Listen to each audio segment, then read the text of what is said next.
I only wanted a bagel. I didn't realize the next 30 minutes were gonna be eaten up by that evil toaster.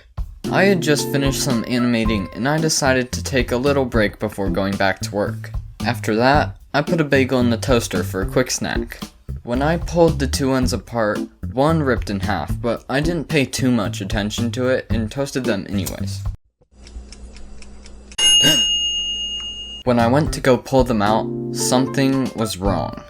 One of the halves was stuck against the top and I couldn't pull it out. So, I grabbed a fork and started getting to work prying it out. Then disaster struck. Oh no! It fell under the...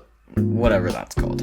Since it was now under the thing, I was able to pull out half the bagels. I say half because... you know what? Screw this, I'm eating the bagel. After that break, I kept working on excavating out all the pieces.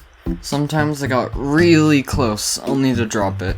Other times, I cut them up and pulled them out in smaller pieces. When I was close to getting all the pieces out, I accidentally pushed one under the metal shell of the bottom. I started freaking out. What if the next time I use the toaster, that piece catches fire? Then I locked in. Screwdrivers. Shell off. Wires?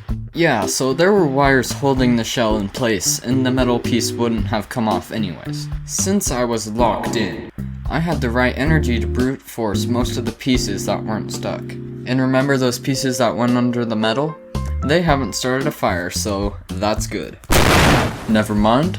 You know, people always ask me, was it worth it? And I say yes. For content. Fun content. And truly, even with all the rage and time it took for my day, it somehow helped me unwind from stressing over the animation and everything else. So, thanks for watching this video, and feel free to check out some more. We also got even more fan art, so that's pretty cool. By the way, this is probably the last video you're ever gonna hear me without braces, at least for a little while. Fog out.